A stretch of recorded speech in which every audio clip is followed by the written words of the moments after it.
เป็นคนเมาแต่เป็นเสียงน้องจงจนเป็นล้อมกันไปอย่างไกลไอ้ปากเป็นคนนำบทปากกับเสียงจงมาแทน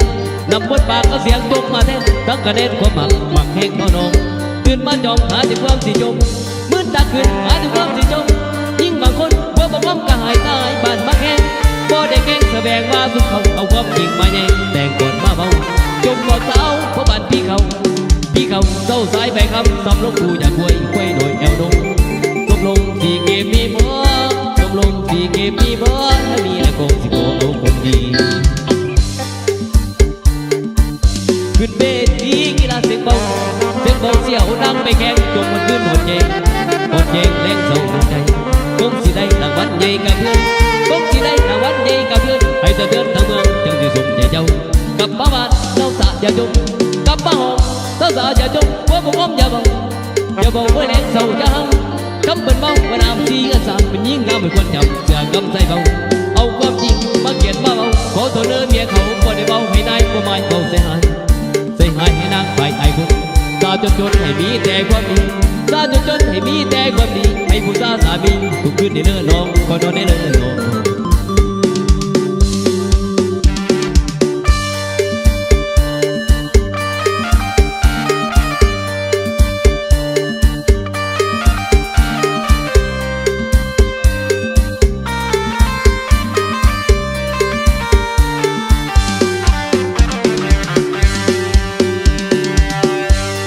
ลงสีเกมมีบ่ตกลงสีเกมมีบ่ถ้ามีแล้วก็สิขอเอาคนดีขึ้นเวทีกีฬาเจ็บเบาเสียวนางไปแข่งจงหมดขึ้นหดเย่งเล่งส่งตัวใจคงสิได้รางวัลใหญ่กับเพื่อนคงสิได้รางวัลใหญ่กับเพื่อนให้เตือนทั้งเมืองจังสิสุ่มใจน้องกลับบ้านเศร้าสาอย่าจมกลับมาบ้านเศร้าสาอย่าจมว่าบ่ง้อมอย่าเบาอย่าบอกไว้แรงเศร้าอย่าหังกับเป็นเมาว่าน้ำสีกันสามเป็นยิ่งงามเป็นคนจำเสือกำใส่เบาเอาความจริงมาเขียนมาเบาขอโทษเนื้อเมียเขาว่าในเบาให้นายบ่ไม่เบาเสียหายให้นางไปไอ้คนซาจนให้มีแต่ความดีซาจนให้มีแต่ความดีให้ผู้ซาสามีทุกคืนในเนื้อน้องก็นอนในเนื้อน้อง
บัวเมาเนี่ยเจ้าบ่จื้อนอนนำกันทุก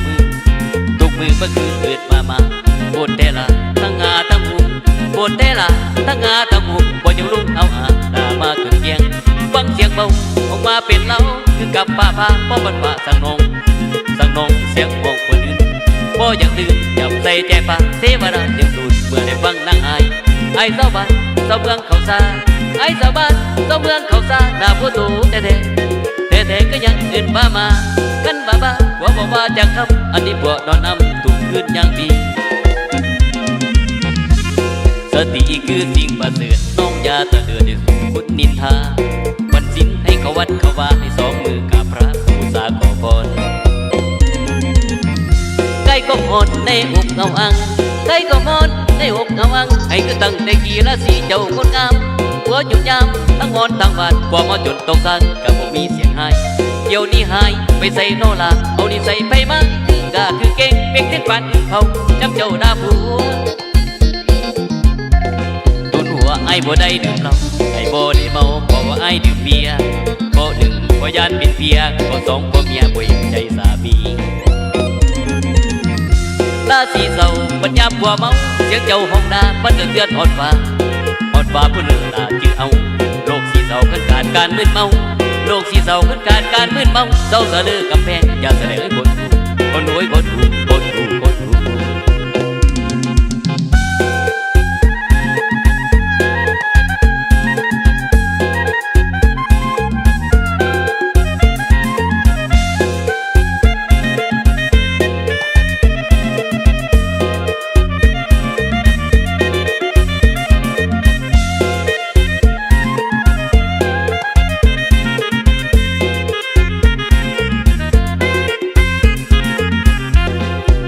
ไอ้บ่ได้ดื่มเหล้าไอ้บ่ได้เมาเพราะว่าไอ้ดื่มเบียร์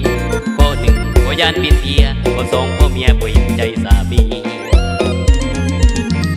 ราศีเศร้าปัญญาบัวเมาเสียงเจ้าห้องนามันจะเตือนหอดฟ้าผู้เลือลาจื้อเอา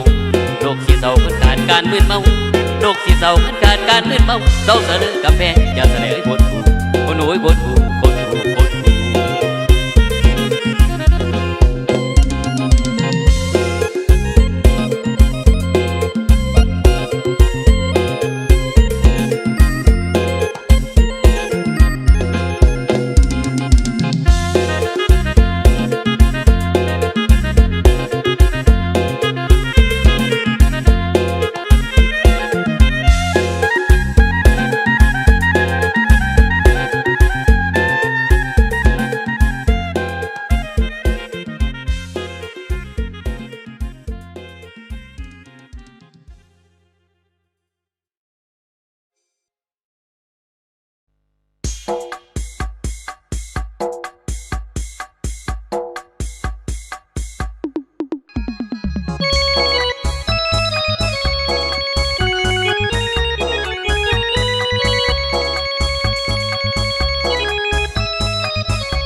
ต้องอยู่งานบุญ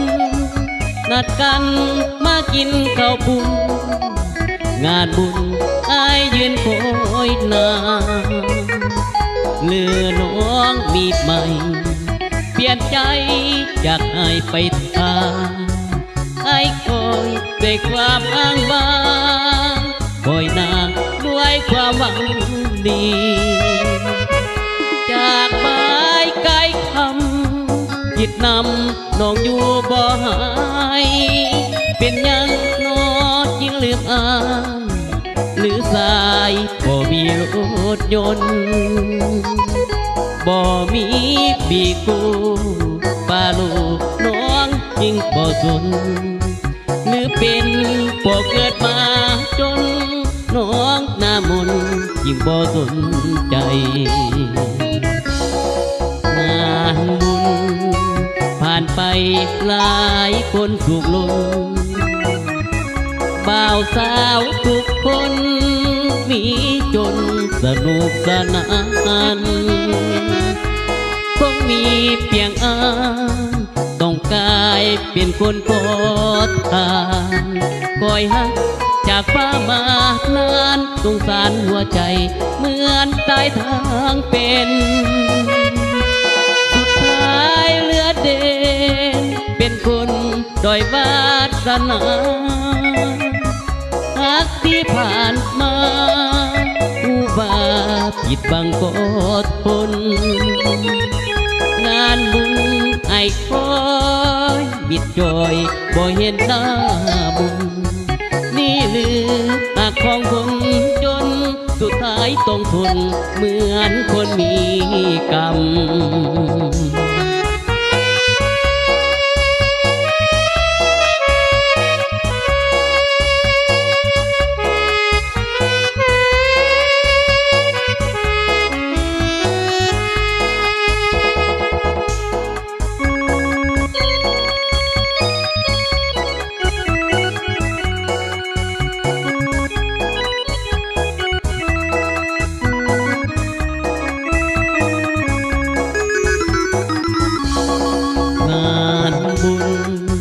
ผ่านไป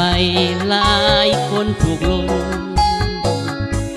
บ่าวสาวทุกคนมีจนสนุกสนานคงมีเพียงต้องกายเป็นคนโคตรทานคอยหักจากฟ้ามานานสงสารหัวใจเหมือนตายทางเป็นสุดท้ายเหลือเดเป็นคนด้อยวาสนาอักที่ผ่านมาผู้ว่าผิดบังก็อดทนงานบุญไอ้คอยมิดจอยบ่เห็นหน้าบุญนี่หรือหากของคนจนสุดท้ายต้องทนเหมือนคนมีกรรม